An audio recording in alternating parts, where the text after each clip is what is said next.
বর্তমানে আল্লাহর হস্তে আমার মাফ করে দিয়েন। বর্তমানে কিছু ভিক্ষুক বাইর হয়েছে, বাড়ি বাড়ি ভিক্ষা করতে যায়, যায় না, লাড়ি একটা লইয়া ওই কালেমাটা পাঠ করে কয় আল্লাহর হস্তে বাড়ির ভিতরে কেউ আসেনি, আল্লাহর হস্তে আমার একটু দান করেন। দেখছেন কালেমারে কোন জায়গায় নামাইছে। হাদিসের মধ্যে আছে কেউ যদি কালেমা হাজার হাজার বার পাঠ করে তবু কালেমা হ্যান্ডকাপ হইয়া টানতে টানতে দুচোখের দিক নিয়ে যাবে। আর কেউ যদি কালেমা জীবনে একবার পাঠ করে এই কালেমার দোয়ার বরকতে সে জান্নাতবাসী হবে। কালেমা পড়লেও বিপদ, না পড়লেও।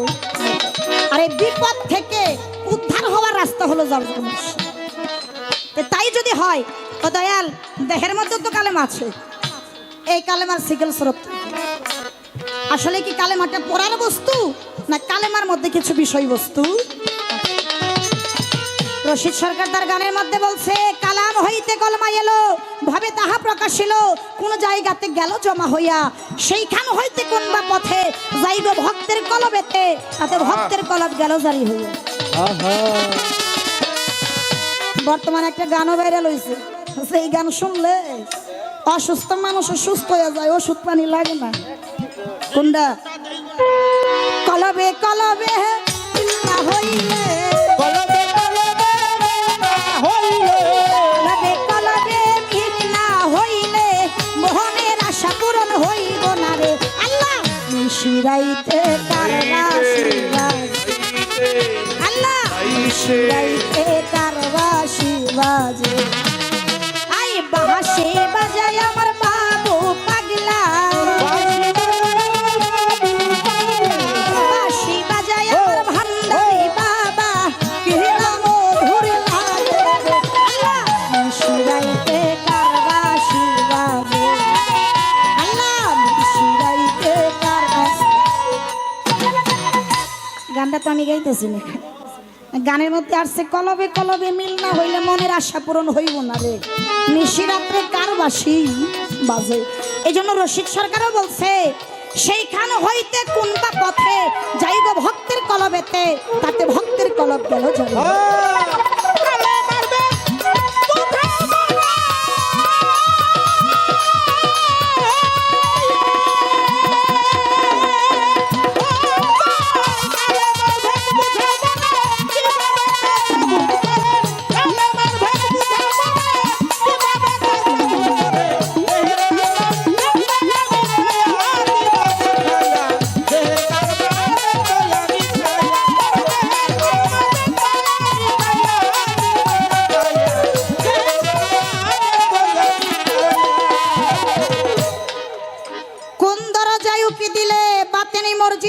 সামনে মিলে কোন নামাজ হয় দরজা খুইলা, বাতেন হইল গোপন, জাহের হইল প্রকাশ। তে আমার কথা হইল মসজিদ যদি গোপন থাকে নামাজও তো গোপনই হওয়ার কথা। সাধক বলতেছে মসজিদটা গোপন কিন্তু নামাজ হইতেছে দরজা খুইলে। এই জায়গায় নামাজও আছে, নামাজ সব নিয়ম কানুনও আছে, কিন্তু এই নামাজে কোনো সেজদা। আমার শুধু একটু জানার বিষয়, আমার শুধু একটু বোঝার বিষয়। ও দয়াল, যারা পাঁচজাগানা 5 ওয়াক্ত সালাত আদায় করে এটার একটা সময় আছে, কি আছে না? ভান্ডারির মেয়ে আমাকে 100 টাকা দিয়ে ভালোবাসা জানিয়েছে, আমি বোনের প্রতি সালাম শ্রদ্ধা নিবেদন করি। যারা প্রকৃতপক্ষে পাঁচজাগানা 5 ওয়াক্ত সালাত আদায় করে তাদের একটা সময় আছে।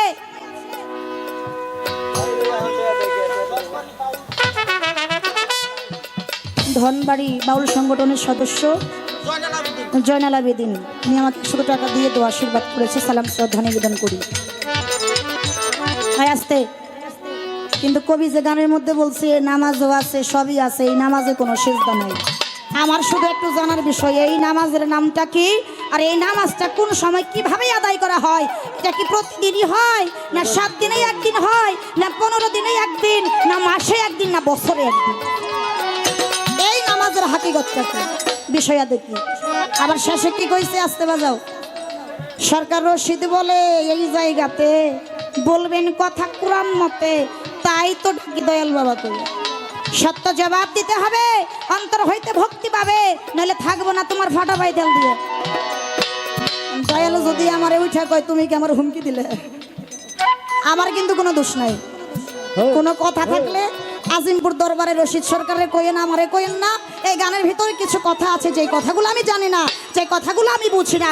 এই জন্য সাধকের গান আমি আমার মুর্শিদের চরণে রাখলাম। ও দয়াল, এই গানের কথার হাকিকতটা, এই গানের কথার হাকিকতটা কি গেল গানের কথা। এইবার আসেন, গুরু আর ভক্ত, ভক্ত আর গুরু, মাঝখানে হয় আর এক সময়ে আর থাকে না, আর উঠিয়ে নেওয়া হয়। আর যখন উঠা যায় তখন গুরুই ভক্ত, ভক্তই গুরু, দুই আত্মা মিশায় এক আত্মা হয়ে যায়। রমেশ শীলের একটা ঘটনা কইছে না, কি বলছে না, রমেশ চন্দ্র শীল যে নাকি মারা যায়, হিন্দু ধর্মের লোক, মারা যাওয়ার পরে তার তরিকার ভাইয়েরা বলছিল হিন্দু বা মুসলিম তা জানি না, রমেশ শীল হলো আমাদের তরিকার ভাই। তার ধর্মের লোকেরা বলেছিল আমরা তাকে পুড়ে দেব, আর তরিকার ভাই বলছিল জীবন দিয়ে দিব, কিন্তু তরিকার ভাইকে পোড়াতে দেব। একটা বিচার হয়ে গেল। আগে তারে মাটি দিল, মাটি দেওয়ার পরে যখন তুলতে গেল, যাইয়া দেখে কবরের মধ্যে রমেশ শীল নাই, আছে একটা ফুটন্ত ফুল। কি দুইয়ে মিশায় এক হয়ে গেছিল। তারা ফানা ফিল্লার দেশে পৌঁছাইছিল, এই জন্য ওই দিন রমেশ শীলকে তারা পায়। এটারও যাওয়ার একটা কায়দা কৌশল আছে, আস্তে আস্তে আস্তে। এটা আমি জানি না, আমার মুর্শিদ জানে। কিন্তু মুর্শিদ যারা, গুরু মুর্শিদ যারা, পীর মাশায়েখ যারা, ওনারা বলে বেড়ায়, ওনাদের মুখ থেকে শুনি, ওনারা বলে যতক্ষণ পর্যন্ত তুমি তোমার মুর্শিদকে স্বামী রূপে আসনে বসাইয়া ভজন না করবা, ততক্ষণ পর্যন্ত তোমার সাধন ভজন কোনো কাজে আসবে। এবার আসেন আধ্যাত্মিকতার জগতে, এটা কিন্তু বাহ্যিক জগতে না, আধ্যাত্মিকতার জগতে উনি আমার স্বামী, আমি হইলাম ওনার স্ত্রী। ওনার জিহ্বাটা হইল লিঙ্গ, আমার কর্ণটা হইল জুনি, দুইয়ের মধ্যে হয়ে যাবে প্রেম আলিঙ্গন। এই জায়গা থেকে সন্তান জন্ম নেবে, যে সন্তানের নাম হলো জ্ঞান নামক সন্তান। এবার আস্তে আস্তে একটা সমাজের মধ্যে এই বাহ্যিক জগতে একটা ছেলে মেয়ের যখন বিয়ে হয়, কাজে এসে বিয়ে পড়ায় না, এত টাকা দেন মোহর ধার্য করিয়া নিকা সম্পূর্ণ হইল, কি করে না, গরু ছাগল সোনা দানা টাকা পয়সা কত কিছু, বাড়ি গাড়ি কত কিছু দেয়। বিয়ে হইলে শরীয়ত মোতাবেক ওই দাম্পত্যের ঘর থেকে যদি একটা সন্তান জন্ম নেয়, এই সন্তানকে সমাজের লোক ভালো বলবে না খারাপ বলবে? কথা বললেন? অবশ্যই ভালো বলবে। বেদবি মাফ করবেন, কোন মেয়ের যদি বিয়ে ছাড়া সন্তান হয়, সমাজের লোক মেনে নেবে? তারে কলঙ্কিনী বলবে, সমাজের চোখে সে কলঙ্কিনী হিসেবে পরিচিত হবে। তো দয়াল, আধ্যাত্মিকতার জগতে আপনি আমার স্বামী, আমি হইছি আপনার স্ত্রী, আপনার সাথে হয়ে গেছে আমার বিয়ে। বিয়ে যদি হয়েই থাকে তাহলে আমার আর আপনার বিয়ের দেন মোহর কি? এটা কি দুনিয়ার কোন টাকা পয়সা, সোনা দানা, বাড়ি গাড়ি না? ইয়ার বিষয়বস্তুটা এই দেন মোহরের হাকিকতটা একটা কথা। আর আমার ওই যে গানের মধ্যে কিছু কথা, জীবনে একটা শিল্পী পাইছি আজকে, জীবনে একটা বয়াতি পাইলাম যে না স্টেজে দাঁড়াইয়া কয় যত পারো প্রশ্ন করবো, সব জানে সব জানে। যত শিল্পীর সাথে গান করি খালি কয় প্রশ্ন করলো 70-80টা, সারা রাত আমার লাগবো, 2 দিন কইলেও ঘুরাইবো না। একমাত্র ওনার মুখে শুনলাম। কেন? যে কথাগুলা বলতেছে আমি আগেই বলেছি, এই কথার ভিতর থেকে যদি 2-1টা কথা আমরা কেমন করি, জীবনে অনেক লাভ হবে। পাইছি মনের মতো আজকে গুরু ছাইরা দিতে মন চায়। কথাগুলো আমি আমার দয়ালের কাছে রাখলাম। দয়ালের যে জায়গা থেকে ভালো লাগে, দয়াল যেন ওই জায়গা থেকেই একটু আলোচনা করে। কেননা আমি জোর কইরা চাই না, জোরের মাধ্যমে কোনো কিছু পাওয়া যায়। একটা গান আছে না, আজকে একটা গান আছে না, জোর করিয়া বুঝতে গেলে তার ঘটে মরণ জ্বালা,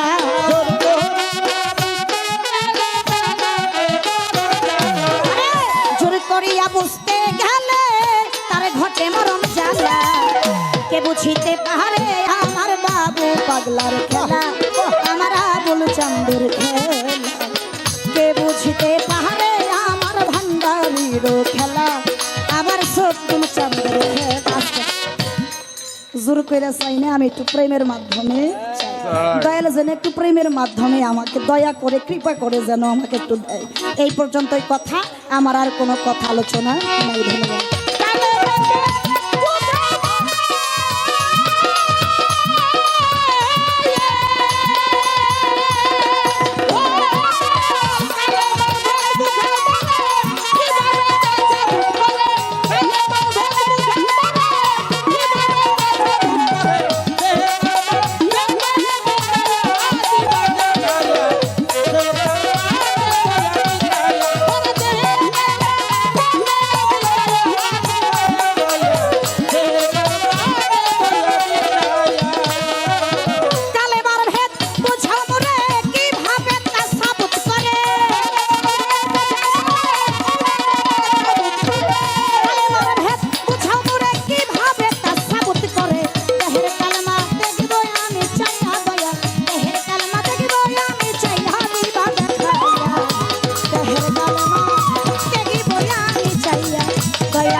দেখিব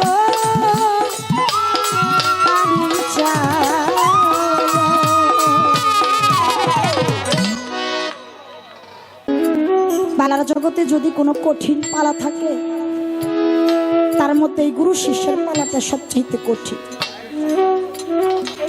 আর বিশেষ করে যে শিষ্য পালা গায় এই পালাটা বেশি কঠিন। কেননা যার ভিতরে আদব কায়দা ভক্তি বিশ্বাস নাই তারে দিয়ে কোনোদিন শিষ্য পালা গাওয়াটা সম্ভব না। যার ভিতরে গুরুর প্রতি প্রেম ভালোবাসা মহব্বত আছে তারে দিয়েই কেবল শিষ্য পালা গাওয়াটা সম্ভব। যার কোনোটাই আমার মধ্যে নাই। আমি জানি না গুরু কেমন ধন, গুরু আমার কে, এইটা যদি আমি জানতাম। লালন সাইজির একটা গানের বাণী আছে, নইলে মোর দশা কি এমন হয়। বাবু পাগলা আমি ওই চরণে তোমার দাসের যোগ্য। ভাবুক কবি বিজয় সরকারের একটা গানের বাণী, আমায় মানব কোলে জন্ম দিয়ে দয়াল গো কেন বাই ভব পাঠালে, জন্মটাই তো আমার গেল বিফলে।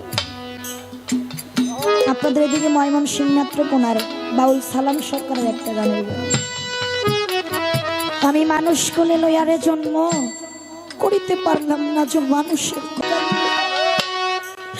আমি কি আপনারে ভালোবাসতে পারি নাই? সুলাইমান দুইটা চোখের পানি সাইডা দিয়ে কই বিবি তুমি যা ভাবতেছো তা না। আমি কারে ভালোবাসি জানো? আমি আমার বাবু পাগলারে ভালোবাসি, আমি আমার ভান্ডারিরে ভালোবাসি, আমি আমার বৈরাবরীরে ভালোবাসি, আমি আমার সব্দুল সামনে ভালোবাসি। অনেকটা দিন তো দেখি না, যদি একটা নজর আজকে দেখতে পারতাম আমার তো প্রাণটা শীতল হইতো। যে যারে ভালোবাসে তার কণ্ঠস্বরটা অতি চেনা থাকে। এমন সময় ঘরের উঠোন থেকে একটা ডাক দিচ্ছে, সুলাইমান, সুলাইমানে কি বাড়ির ভিতরে আছো? আরে সুলাইমানে ঘরের দরজা খুইলা দিছে, খুইলা দিয়ে দেখি তার মুর্শিদ কেবলা হাজির। দৌড়াইয়া চরণে পইরা বলে, ও বাবা কষ্ট করে এত রাত্রে আপনি আসছে, আমারে কইলেই তো পারতেন, আমি যাইতাম, আপনি কেন কষ্ট করে আইলেন? দিলওয়ার সাথে টান দিয়া সুলাইমান রে বুকের সাথে জড়াইয়া ধইরা কই, সুলাইমান রে কোন ভক্ত যদি মন থেকে দয়াল রে ডাকে, দয়াল কোনোদিনই দূরে থাকতে পারে না। তুই যেরকম কইরা আমার ডাকাডাকি করলি, আমি আর তোর ডাকে দূরে থাকতে পারলাম না, চলে আসলাম। দয়াল রে ঘরে নিয়ে গেছে, যতটুকু আদর আপ্যায়ন করার দরকার করেছে। মুর্শিদ কেবলা ঘরের ভিতরে বসা, সুলাইমান ঘরে দরজার সামনে এরকম জোরহাত করে দাঁড়াইয়া রয়েছে। দয়াল ডাক দিয়া কই, সুলাইমান বাহিরে একটা গোয়াল ঘর দেখা যায়। বলে, হ্যাঁ বাবা। কই কোনো গরু আছে রে? কই আছে বাবা দুইটা। কই গরু দুইটা কার রে? কই বাজান গরু দুইটা তো আপনারই। ভক্তদের ডাক দিল, ভক্তরা গরু দুইটা নিয়ে আমার নৌকার মধ্যে উঠা। উঠাইছে, আবার কিছুক্ষণ পরে বলতেছে, ও সুলাইমান তোর সাথে যে মেয়ে দাঁড়াই রয়েছে, মেয়েটা কার? সুলাইমানের স্ত্রী। সুলাইমান কইবা জানো তো আপনার মেয়ে। ভক্তদের ডাক দিয়া কয়, ভক্তরা আমার মেয়েরে আমার নৌকায় উঠা, আমার মেয়ে বাড়িতে থাকবো না। সব শেষে বলতেছে, সুলাইমান আমি যে ঘরের ভিতরে বসছি, ঘরটা কার রে? সুলাইমান কইবা জানো ঘরটাও তো আপনারই। ভক্তদের ডাক দিল, ভক্তরা এই মুহূর্তে ঘরটা ভাঙ্গে আমার নৌকার মধ্যে উঠে সবই কিছু উঠাইয়া যখন নৌকা ছাইরা চইলা যায়, তরিকার ভাইয়েরা পিছন দিকে তাকাইয়া দেখে সুলাইমান ঘাটে দাঁড়াইয়া দাঁড়াইয়া যার যার হইয়া কাঁদে। তরিকার ভাইয়েরা কয়, ও বাজান সুলাইমান আপনার কেমন ভক্ত যে নাকি সামান্য এই গরু ঘর বাড়ির মায়ায় ত্যাগ করতে পারে নাই, এই ঘর বাড়ির জন্য ঘাটে দাঁড়াইয়া দাঁড়াইয়া কাঁদে, সে আপনার ভক্ত হয় কেমন? নৌকাটা আবার ঘোরাইয়া যখন সুলাইমানের কাছে আসছে, দয়াল আইসা সুলাইমান রে জিজ্ঞেস করে, সুলাইমান আমি তোর গোয়ালের গরু নিছি, এই জন্য কি কান্দস? না বাবা।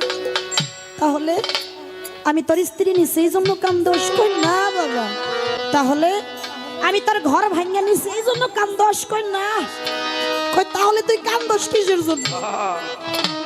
সুলাইমান দুইটা চোখের পানি চাইরা দিয়ে দয়ালের চরণ দুইটা ধুইবে চিৎকার দিয়া কইছিল, ও বাবা তুমি ছাড়া তো আমার কেউ নাই, তুমি তো আমার নিদানকালের সাথী ভবপারের কান্দারি। বাবা তোমার ওই রহমতের নৌকায় আমার গোয়ালের গরুর জায়গা হইল, আমার স্ত্রীর জায়গা হইল, আমার ঘরের জায়গা হইল। ও বাজান, ও আমার বাবু পাগলা, ও আমার ভান্ডারি, ও আমার সব দুলছেন, আমার আবুল চান রে, তোমার ওই রহমতের নৌকায় কি আমি পাপি? আমার জায়গাটা হইল না, আমি এই জন্য কাঁদি। তোমার নৌকায় যদি আমার জায়গা না হয় আমি কার কাছে যাব? তুমি ছাড়া তো আমার কেউ নাই, তুমি তো একমাত্র আমার ভবপানের কান্ডারি। মুর্শিদ বিনে ভক্তের কেউ নাই, মুর্শিদ ছাড়া ভক্তের কেউ নাই। তাই তো এই জায়গায় দাঁড়িয়ে কবি বলছে, তুমি বিনে, তুমি বিনে কে আছে এই আমার রে বাবু জানি রে তুমি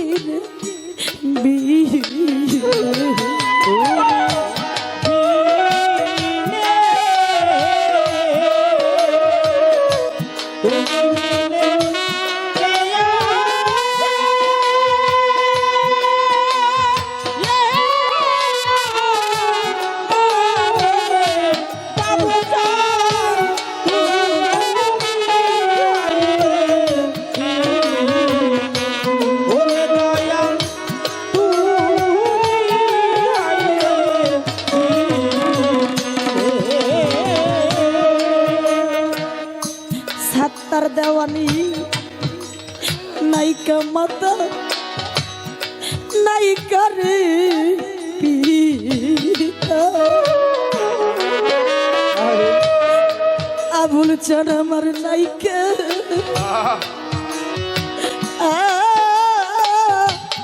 জোরা রে ভাই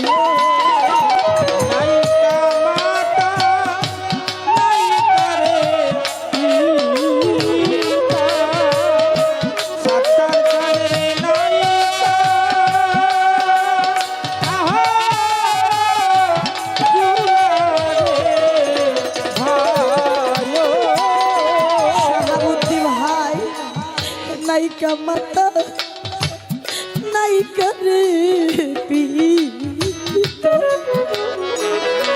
বাবু জানি রে নাইকা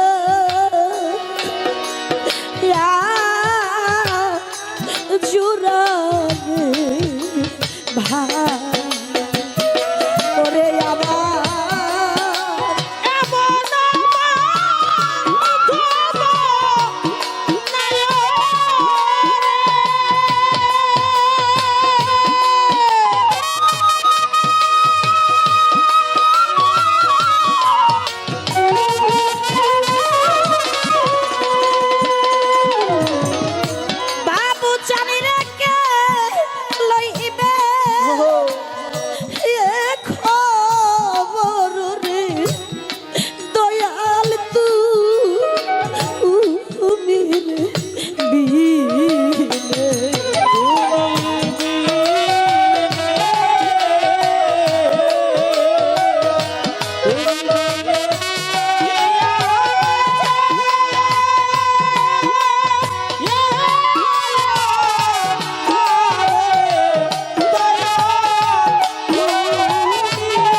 যার জগতে বাবা নাই, ঘরে যদি একটা বেটা সন্তান হয় তারে বাবার আসনে বসে বাবা কইয়া থাকতে।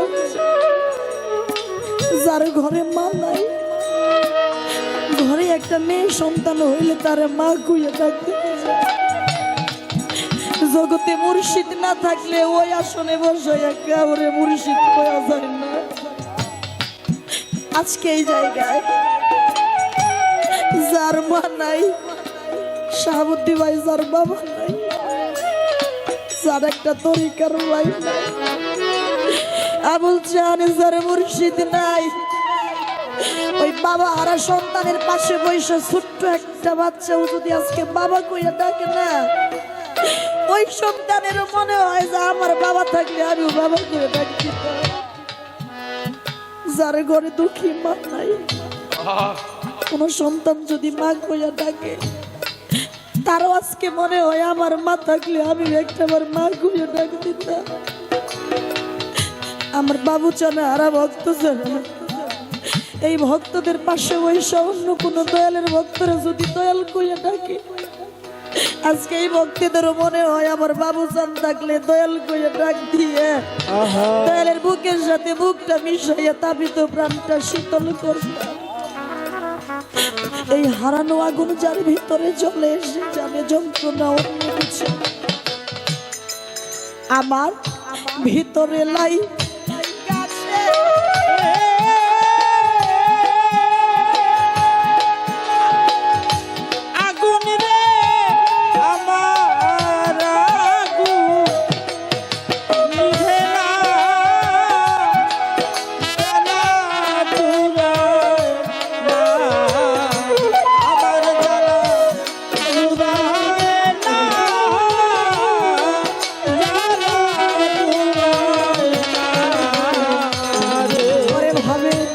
মাহারা সন্তান যারা গো, তারাই জানে জ্বালা রে আমার জুড়াই না,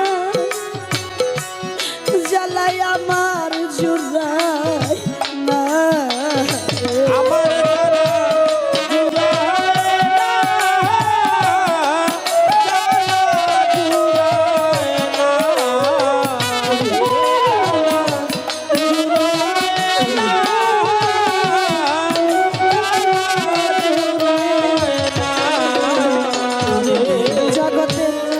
ডাকে যে মধুর একটা ডাক করে জারি গেছে হারাইয়া রে আমার জুড়াই না, জ্বালাই আমার জুড়া না, আমার জুড়া না,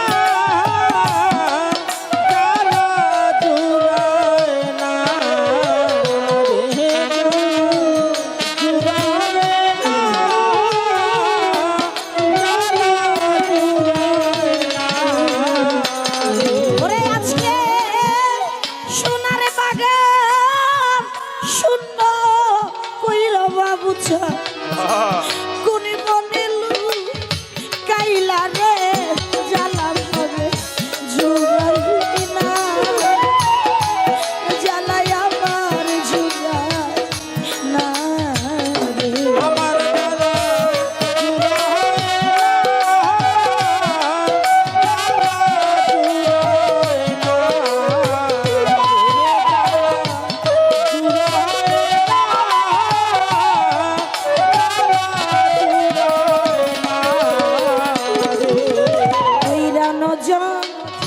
গলার মাঝে দয়াল চানি রে বান্ধা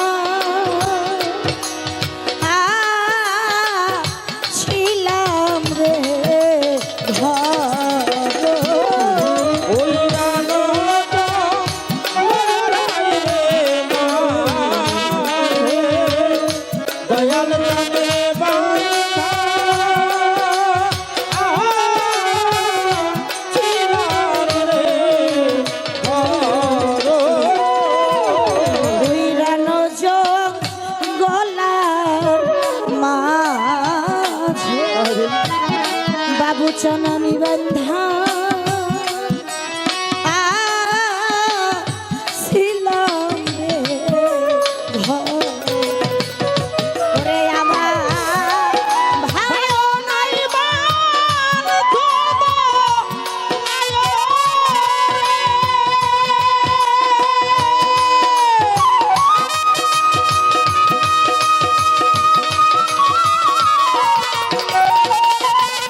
হইবা গেল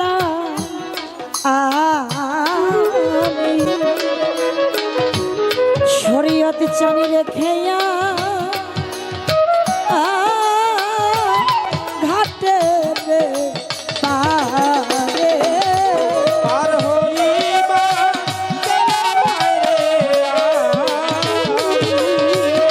শরীয়ত চানি রেখে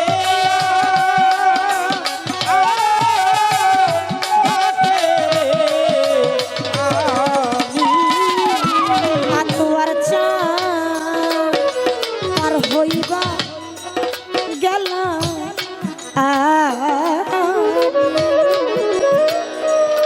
সুশীল চানি রেখেয়া